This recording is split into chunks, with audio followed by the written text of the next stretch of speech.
Okay, so I'm going to walk you guys through the instructions on how to fold your book. It seems really complicated, but it's not. I haven't had a single person not be able to fold a book.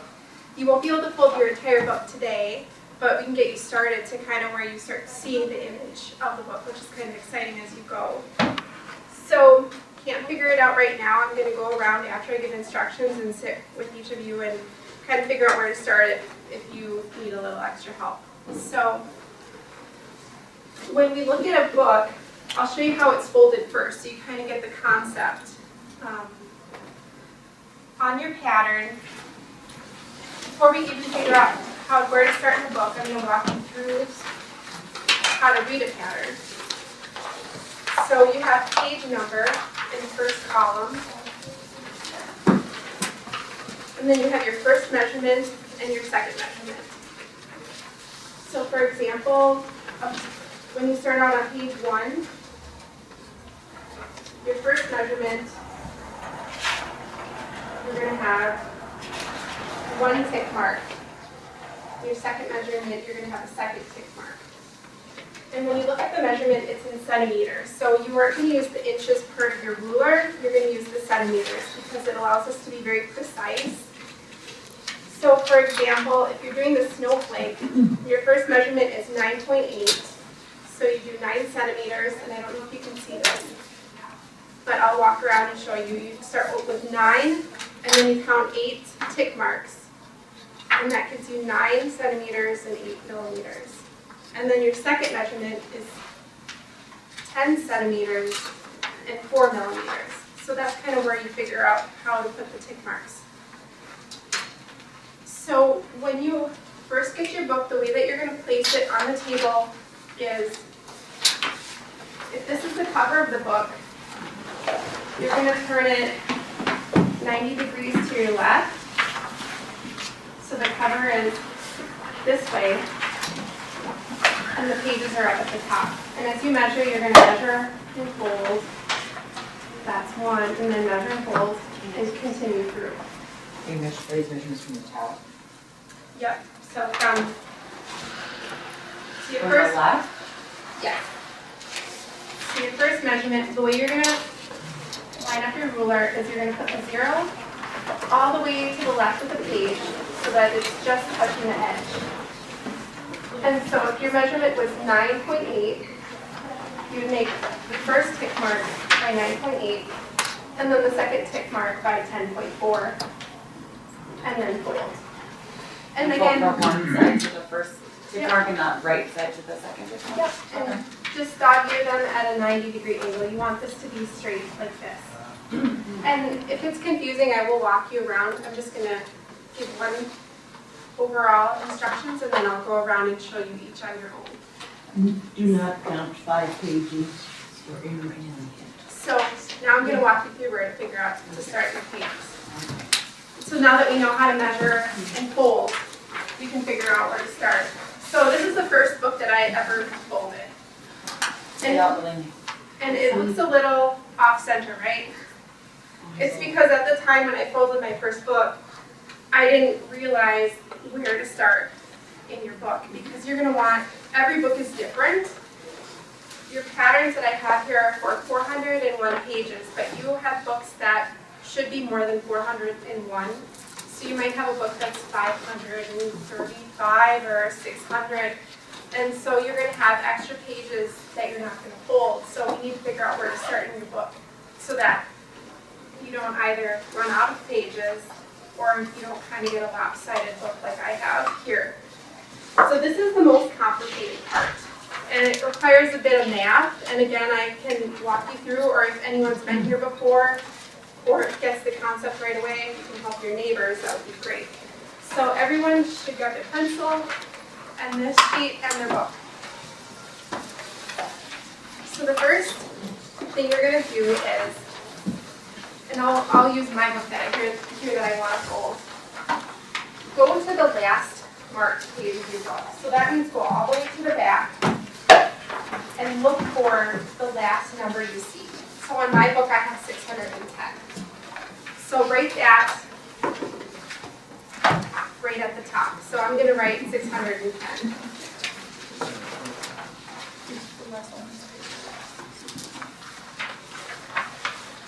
So let me know when you all are ready.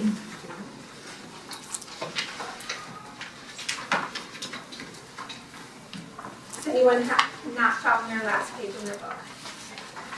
So I wrote down 610. The next step is count the number of blank pages in the front of your book. Because sometimes the blank pages or Roman numeral pages, anything that doesn't look like a number or it doesn't have a number. So for me, you can count this dust cover. Yeah, 1, 2.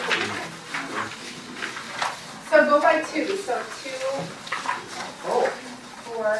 Yep. Because there's 1 anytime. 4, 6.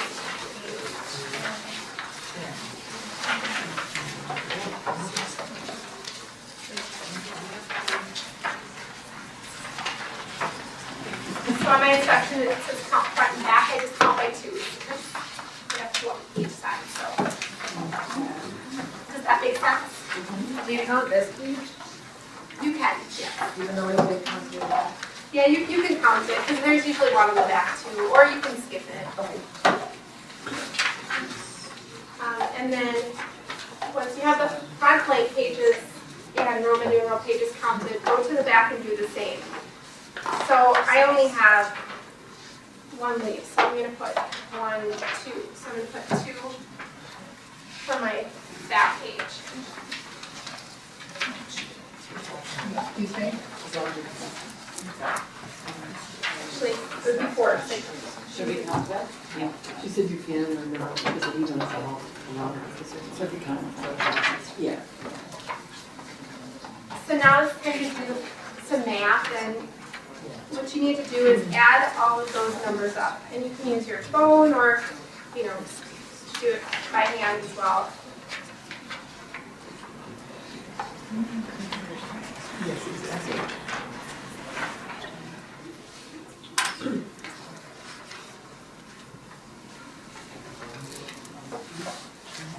So when I add all of my numbers up, I get 630. So what that means is that is the total pages, marked, unmarked, every single page in my book. I'm sorry, but what if you have one page that has, like mine has the number on one side and not on the other, so how do I count that? Just add 1 to it. I guess you could add 1 to it. And the same in the front part? Like, 'cause Yeah. it starts on page 4, so Yes. then I would. So I'll come around to that. Sure, Yeah. okay. Sometimes there's little things like that, but that's how I'll go around and help each. So now your pattern, so now that I know all the pages in my book, I need to figure out how many pages my pattern requires. So when you look at a pattern that you get, so the cover will always be the page count. So for all of yours, if you've got winter ones, it's 401. If you have a different pattern, it might be something different. Like stars is a little different.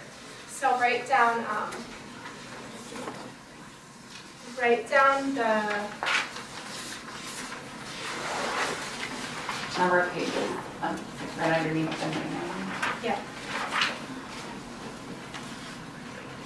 Actually, we need to flip-flop this. In the top, write down the number of pages you have. So mine is 630. So in this calculation here, write down write down the number you got from above. And then subtract 401 from it. If you're using a winter pattern, that's how many pages are in that pattern. And that will give you, once you subtract those numbers, that will give you how many extra pages will not be folded. Does that make sense to everyone? So in my pattern, I have 229 pages that I'm not going to be folding. So when you want to make sure that you have an equal amount in the front and the back, so we're going to divide that number by 2. So divide that number by 2. And again, if you've lost your way, I'll come around and I can show you how.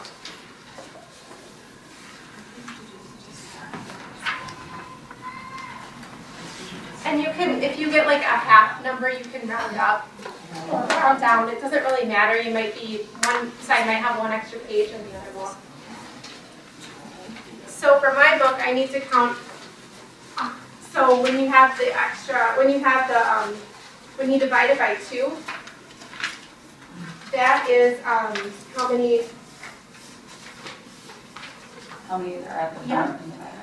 Yep. So I'll count 114 in. So the way that I do it is I go 2, 4, 6, 8, 10, all the way until you get to that number, and that's where you start.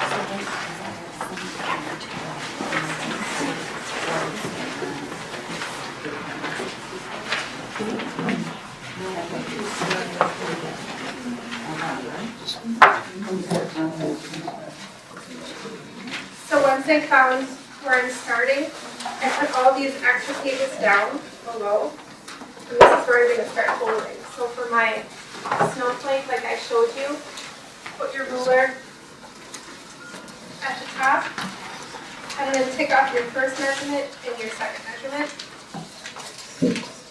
And I'll do that with mine, and then I'll show you again how to fold it.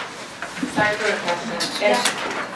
If my page number is down at the bottom like this, then do I start folding on this one? Exactly. Okay. Fold at the top, yeah. Okay. We count 2 pages every time, right? No, just front with the front. back, just one Just the page. front, yeah. So with my pattern, I put my 2 tick marks here that I got from my pattern. And so what you do is, and I can't stress this enough, it's really important to be precise and to fold it tightly. If you don't have good nails or good hand strength, use a boning tool, use your pencil, or if you have a library card or driver's license or a credit card, anything like that, that makes a good folding tool. For me, I have good nails, so I don't need to do that, but make sure that I usually fold the top like this first, and then always make sure that this is straight here, this side of the page. And I use my lines of text to make sure it's straight, and then I just make sure that's tight, and that's my first fold done. And my second fold. Right there is done. So I'm finished with that, and then I just make sure that I mark off that I've done that one, and I move on. How acute of an angle do you Always 90 degrees. oh, 90? Yep. There is one exception that I'm going to show you. I see. Always 90 degrees, otherwise it's not going to turn out as great. There is one exception, if I can find one for you. Here's one. If, when you're folding, your page starts to go over, let me know, and I'll come show you. This is the only time you don't fold at a 90-degree angle, is if your page starts to go across the bottom. Fold and tear off the extra. I know, ripping books and tearing off pages. I know. But we're turning this into a great piece of artwork so that we don't have to recycle it. So, yeah, you'll tear out some pages if you